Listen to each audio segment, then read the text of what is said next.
as my mama's garage.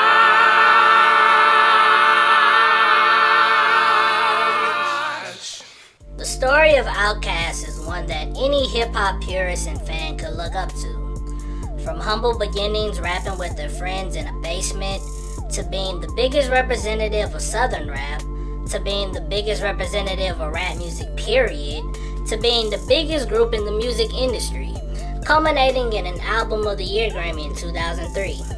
What's so special about Big Boi and Dre is their ability to evolve on every project, but still stay true to the roots that gave them notoriety to begin with. They embody unity and collaboration in everything that they do, not only as a duo, but with the Dungeon family and their various collaborators. A large contributor to them having no blemishes on their record artistically and personally, and further cementing their legacy, if not the best rap group of all time, they are. Without a doubt, the best rap duo of all time. And with that, here's a ranking of Outkast catalog from worst to first. Number 6, Idlewild. The world was pretty pumped for an Outkast album in 2006, considering that their last effort prior was 3 years earlier, and the fact that 2006 was almost like the year of the comeback. It would only make sense that our Southern heroes would come in and add some light to rap again. This record was pretty abstract compared to a lot of other releases at the time, but it's still pretty disappointing and fails at living up to its own hype. Idlewild serves as a soundtrack for a movie of the same name, starring the group and DJ from Hustle and Flow. That factor hurts the release tremendously because it lacks the cohesion of their records prior. While it is an Outkast album in name, it doesn't really feel like an Outkast album. There aren't many songs in which Andre and Antoine actually rap together, and it's sadly the first time you see the crack in their once impenetrable fortress. That said, the highlights are excellent. Running Blue, Morris Brown, The Train, and Hollywood Divorce, which to me is one of the best songs of 2006, period, still keeps some of that original feel.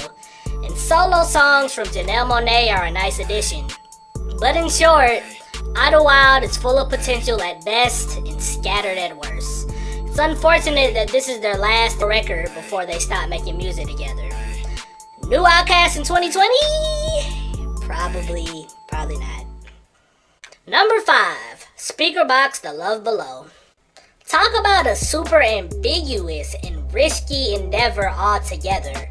After a massive run with Stankonia and arguably being snubbed for the Album of the Year Grammy in 2002, they were, in my opinion at least, the group decides to drop solo albums, but label them as a single Outkast record. And the way that they deliver on their own exceeds a lot of expectations. While they are solo records, they do an excellent job of not making you miss each respective member's presence, and their individual influence still feels somewhat present in the make of each project.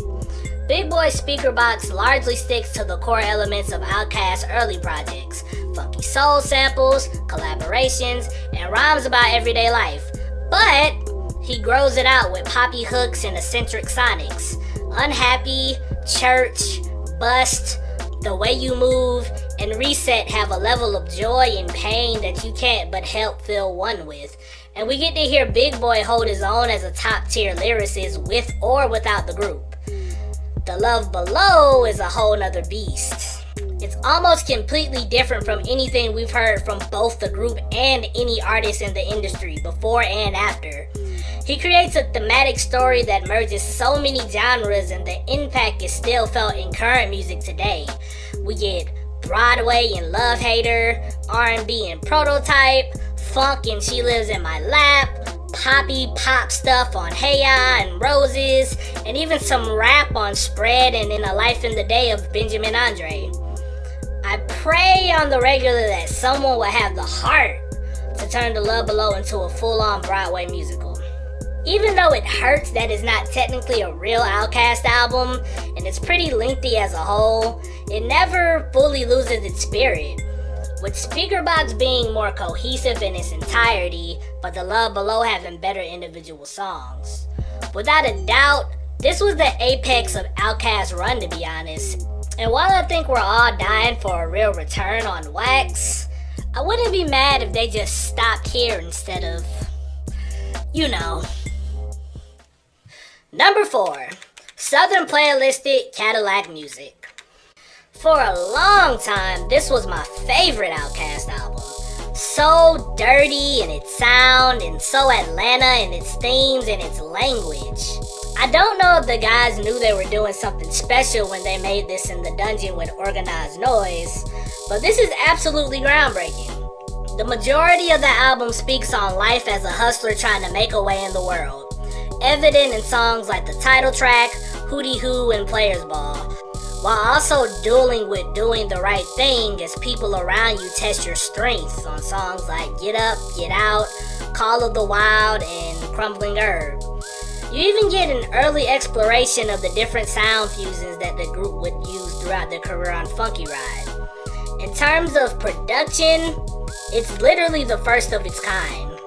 While Southern groups like the Ghetto Boys, Arrested Development, and the 2 Live Crew had success earlier, they all drew much inspiration from their East Coast and West Coast counterparts. With Southern Playalistic, everything from the live instrumentation, dirty samples, and even the themes were brand new. And even though UGK and 8Ball and MJG were making sounds similar at the time, neither group was able to match Outkast's commercial success. This project gave Southern music an identity that the culture inside and outside of it could see and immediately associate with the region. The only thing that really holds it back from being higher is the fact that as rappers, Andre and Big Boy don't really sound unique from each other outside of their vocal texture. Their flows are incredibly similar to the point of more or less like being the same rapper. One deficiency aside, it's undeniable how incredible and iconic this debut was, and the fact that it would help the group win the award for Best Group at the 1995 Source Awards adds to its credibility. But more on that later. Number 3, Stankonia. I think that this can be considered Outkast's last true album in that the two collaborate together throughout, both as a duo, and Organized Noise's influence is evident throughout. It's something special and unique in itself as compared to the group's previous projects, as it's much more fast-paced, fun, and danceable, which adds to a lot of its charm. While yes, you can call this album commercial, if you put it up against album 1, 2, and 3, it's still drenched in some hip-hop shit, full of rhymes for days. And you can cut a rug to B.O.B. and Humble Mumble, laugh to I'll Call Before I Come and Miss Jackson, and still chill to So Fresh and So Clean. You still get raw bars on one of their best intros ever on Gasoline Dreams, as well as Snapping and Trapping with Killer Mike, and my personal favorite off the album, Spaghetti Junction. There's a high level of variety throughout, from gospel to industrial to rock to jazz. They utilize a lot of synthesizers, which adds much to the vibrancy as well. In terms of lyrics, you get many stories about Big Boy and Dre as they get mature, but it feels less bleak and much more happy and hopeful. Even the dark records like Toilet Tissue have a colorful makeup that pull a sense of wanting and yearning out. In short, Stankonia further advanced Outkast as one of the biggest groups in music outside of rap, with its different sounds and crossover appeal, giving them their first #1 single and making the entire music business, not just hip-hop, take notice is something to say. Number 2, ATLiens. Source Awards 1995. Outkast won their first award ever, and they're richly rewarded with warm boos from a New York crowd that were hating on anything that wasn't from their city. In that moment, we get one of the more infamous moments of rap in that decade. But it's like this though, I'm tired of folks, you know what I'm saying? Them closed-minded folks, you know what I'm saying? It's like we got a demo tape and don't nobody want to hear, but it's like this, the South got something to say, that's all I got to say. It was this piece of history that would be the genesis of the group's second album. Now with something to prove, Outkast teaches themselves how to produce and craft a handful of the album's most popular songs. In comparison to Southern Playalistic Cadillac's music's funky, soulful ambiance, ATLiens is much more stripped down and bare in its production, using a lot of bass and spaced out synths. Lyrically, I'd say that it's Outkast's best, with each record sounding almost as if the two are battling each step of the way to take claim for the best verse on each record. The challenge and the pressure to improve greatly enhances the group from debut to sophomore, with it being the first time that each member begins to develop their own unique style. Big Boy's flow is heavily immersed in rapid-fire lifestyle rap, and Andre is much more conversational and full of storytelling. The main theme of the album is about life personally and within Atlanta after fame. Songs like Two Dope Boys in a Cadillac, Elevators, and Jazzy Bells speak on how much the people around them treat them differently, in addition to the sorrow that's brought to the two on Babylon and the 13th Floor. It's really special to hear them begin to grow up and focus here. Yeah, there are levels of maturity on Southern Playalistic, but on ATLians, you really get a feel like the guys are making strides to just be better people. And its ability to motivate without being preachy is what helps it a great deal. For many, it may not be easy to pick up immediately, as it was criticized in its original release for straying too far away from its original source material, but you grow to love it because it's really unique for its time and what the group will become later. And the number one Outkast album of all time is Aquemini. This serves as the perfect bridge between ATLians and Stankonia, and it takes the best pieces from both to create a masterpiece. The rhymes are incredibly consistent, like the former, only not as abstract sonically, and the music is much more diverse like the latter, but it's not as poppy. Aquemini meets you right in the middle in every single way. You get street tales mixed in with the conscious lyrics on the title track, Return of the G, and the art of storytelling. Y'all Scared, Skew It on the Barbie, and Mamacita are lyrical gymnastics that never let up.